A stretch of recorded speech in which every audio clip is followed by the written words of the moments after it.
Maya Crown Williams. I'm co-founder of BSAM, Black Speculative Arts Movement. We just completed our event here in the Bronx at Bronx Museum of the Arts.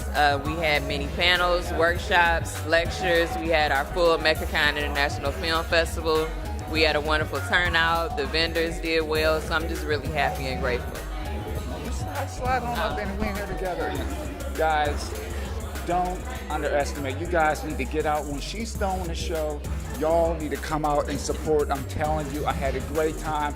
I can't wait to get my butt to sit down at one of these shows and come in here in full effect again. I want to thank you, Crown, so much. Thank you for inviting me. It was a pleasure. You. Thank you so much. Thank you. And if all goes well, I will see you in Detroit. All right. All right. September 16th, MeccaCon. Here we go. BSAM, baby. That's where it is. BSAM.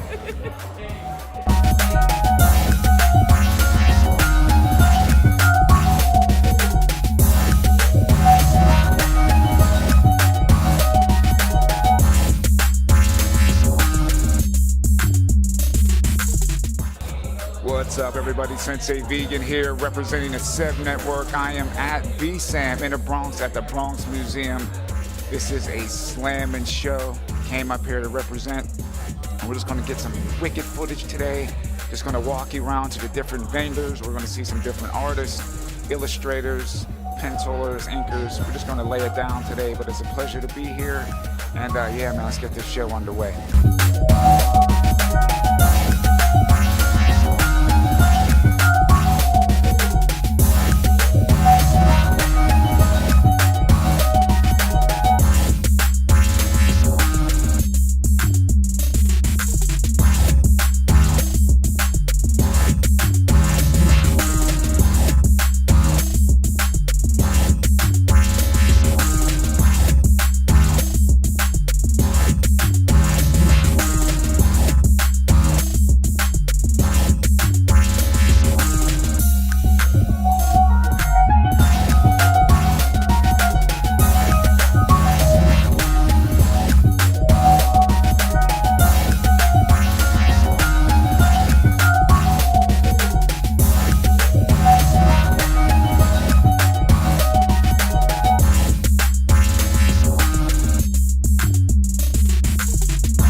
Hi, this is Robert Garrett from Expo Studios. I'm the writer, publisher, editor for a line of comic books. And right now we're at the Black Spectrum Speculative Film Comic Convention. And it's a rainy day and we're having fun with a whole bunch of great people doing panels and seminars. And some of our books are, giving an idea, is Tool Boy. It's about an African-American League of Assassins based in Harlem.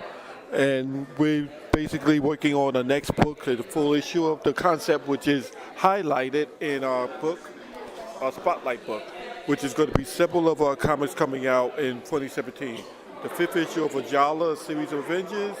We have Tool Boy, the 1st issue, and also The Masquerader, which is a concept that I'm working with Damien Portier, based on old-style classic, Flash Gordon concept.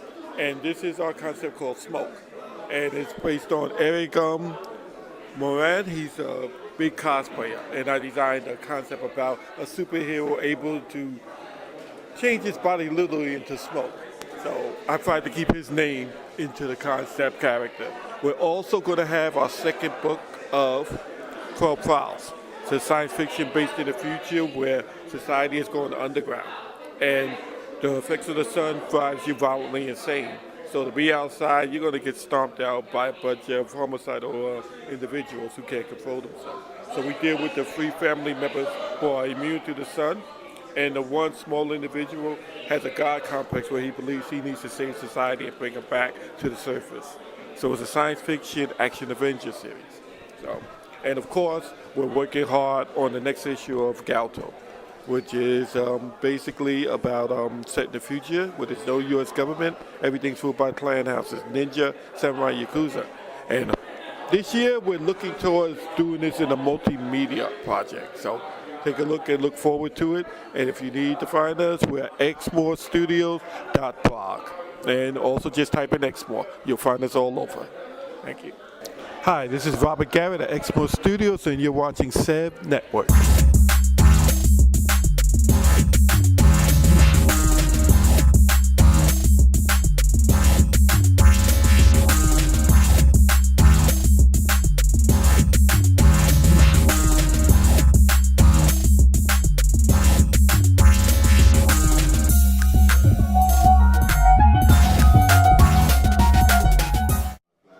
Hey, this is Troy Jeffrey Allen with Fight of the Century, a new comic coming to Kickstarter this June, co-written by myself and Nick Allen, writer, letterer, partner in crime.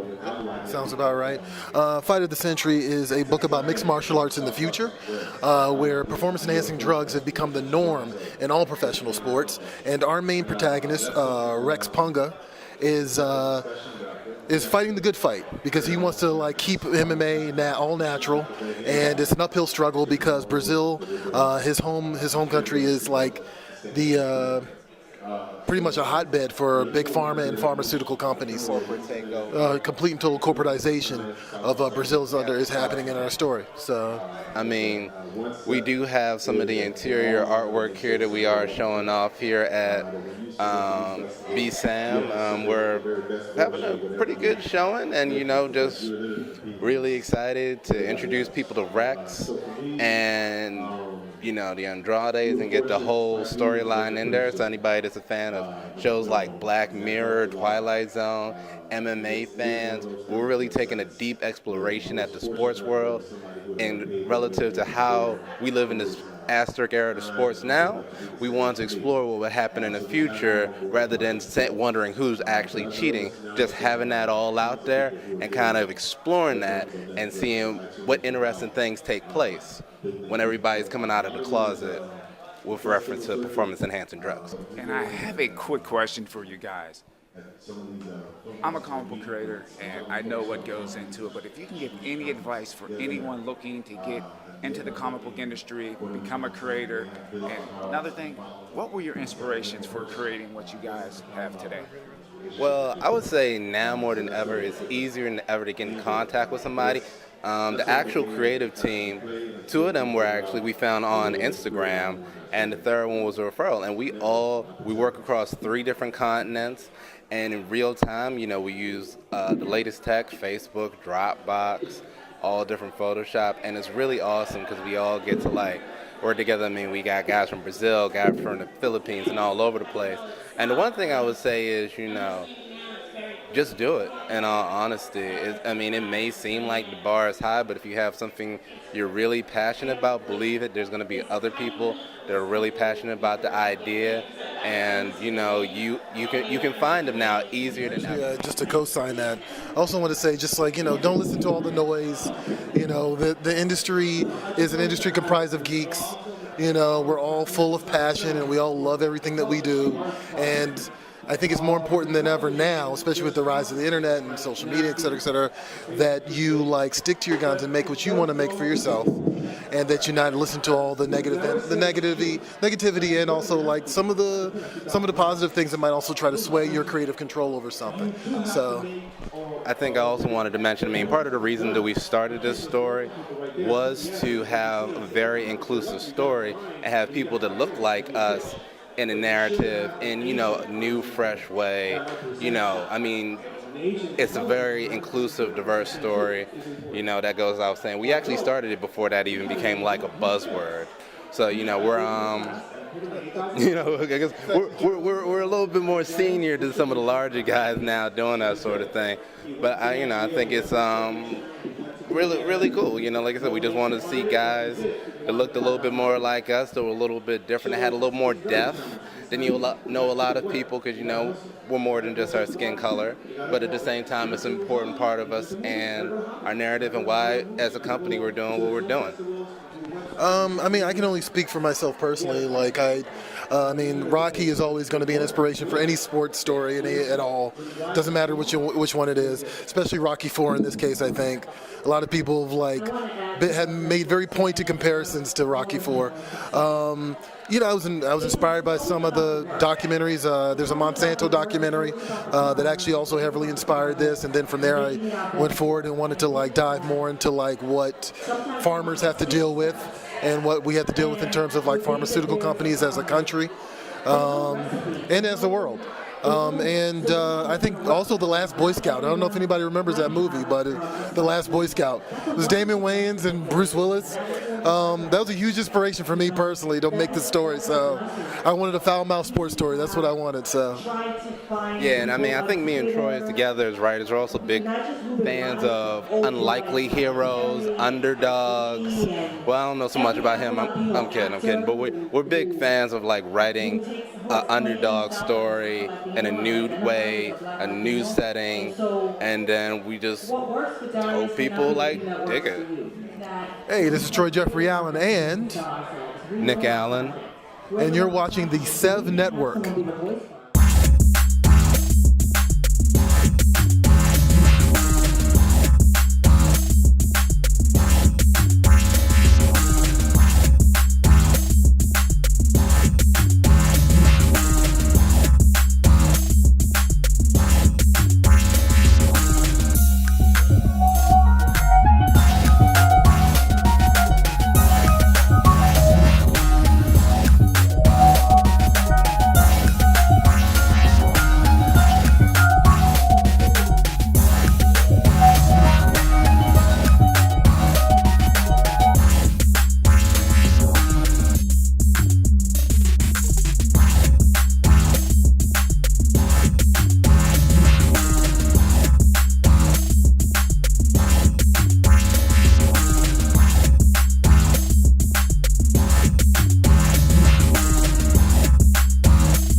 Hi, folks. I'm N. Stephen Harris at BSAM, Black Speculative Art Movement.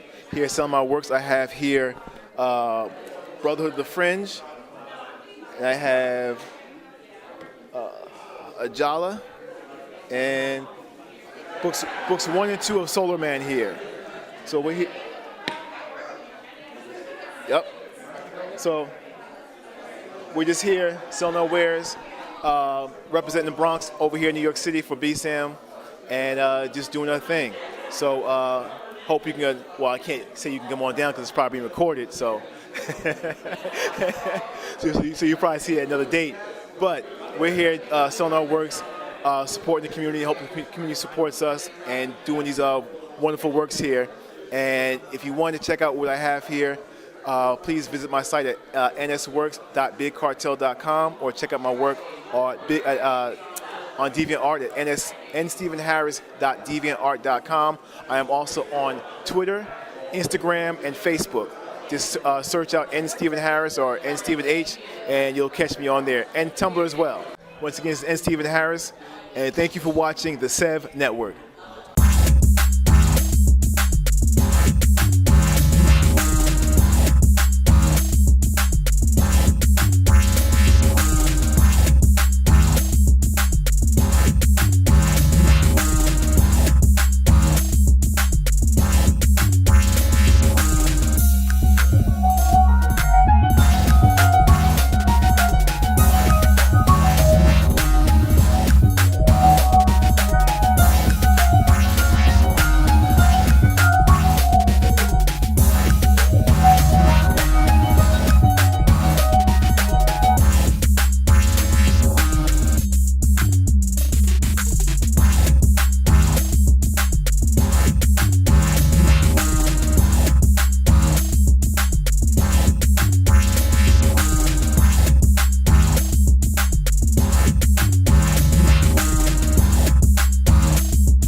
Derek Charles. I'm the writer of the comic book Ninja Express. And my name is Ojo Newton, and I am the letterer and colorer of Ninja Express. Ninja Express is an action comedy based on anime and manga and video game culture. It's about a boy named Otaki who joins his high school ninja club. Otaki feels like he's living the life of a side character and he decides to change that. He wants to become a hero, so he joins his club Ninja Express. There he meets the club president Sayaka, who wants to make her club the best club on campus, and she's not above lying, cheating, stealing to do that.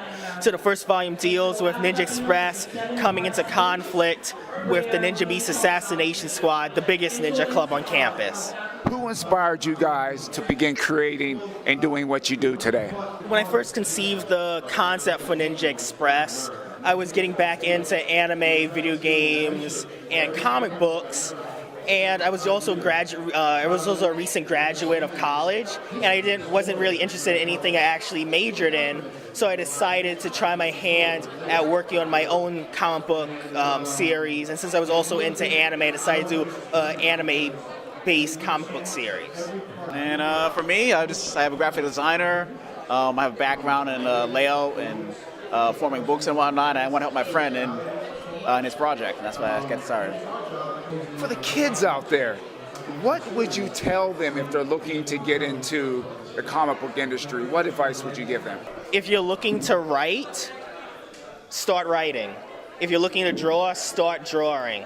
Don't let your ideas just be ideas. You have to put them out on paper, put them out in the world, and keep practicing until you get good at it. I'm still learning. I'm still trying to get better at my craft. And unfortunately, I don't remember who said this, but someone said finish is better than perfect. Yep. So just get out there and create your art. For me, it's a study. You know, there's a whole wealth of knowledge on the internet, YouTube, in terms of coloring and how to draw comics. You can find that. Try to get your basic coloring program, or if you're doing the old style ink, pen, and paint, watch those videos and try to follow and try to practice doing it. Guys, thank you so much. And yeah, man, guys, you heard it from creators. Just be in it to win it and just hone your craft and get it out there. Ninja Express. I'm Derek Charles. And I'm Ojo Newton. And you're watching the SEV Network.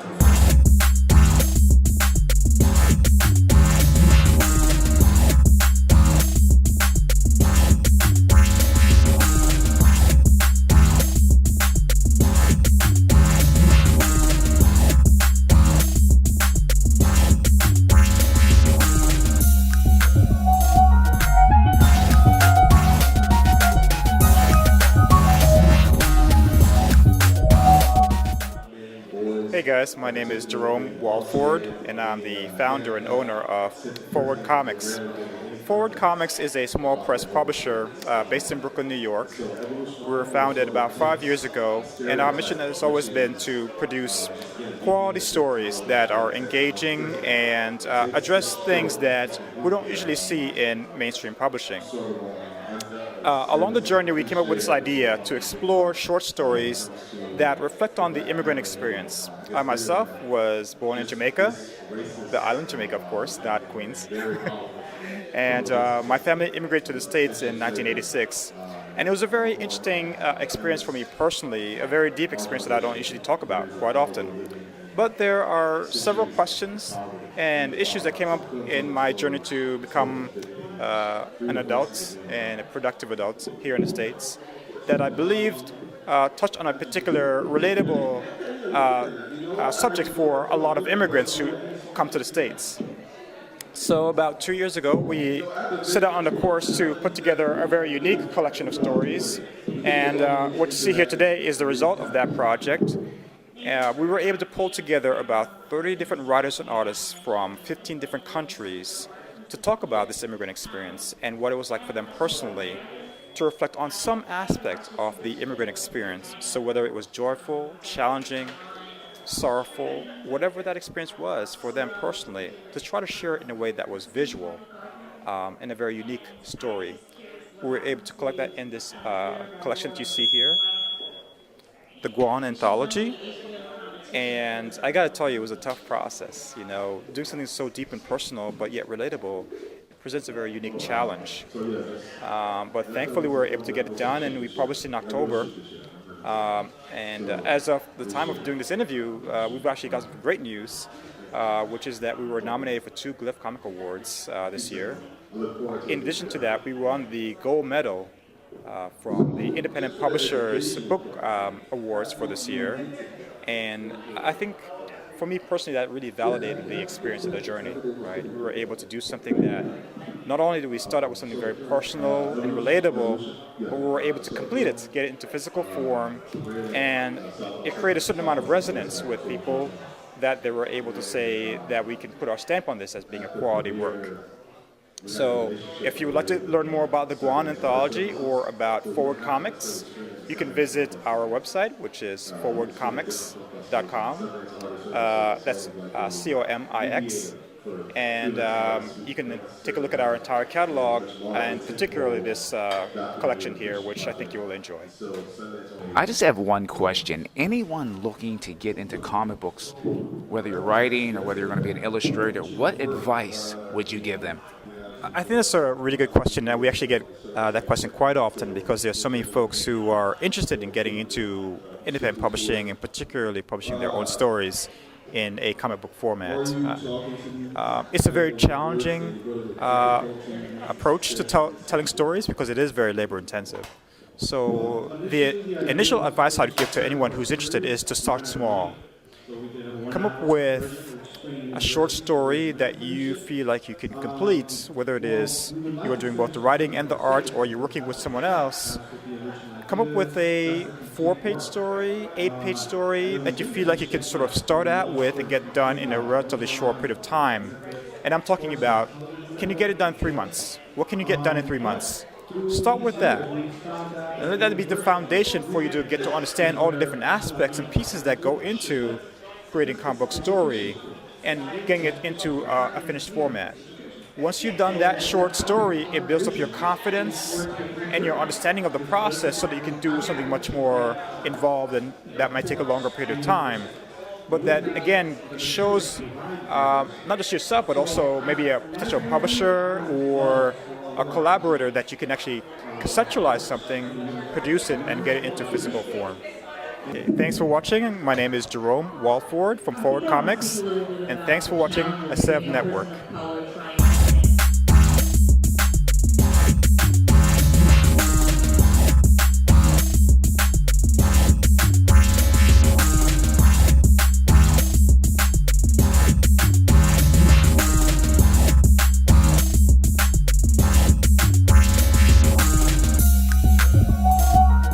All right, everybody, Sensei Vegan here. That is it for this year. BSAM at the Bronx Museum. I had a great time, honestly, man. Anytime that Crown is throwing a show, y'all need to come out and show support. This was a awesome show. Met some really great people, and looking forward to the next one. I want to thank each and every one of y'all for joining me. You know why? Because I'm Sensei Vegan here at BSAM. Had a great time representing the 7 Network. Hello, good night.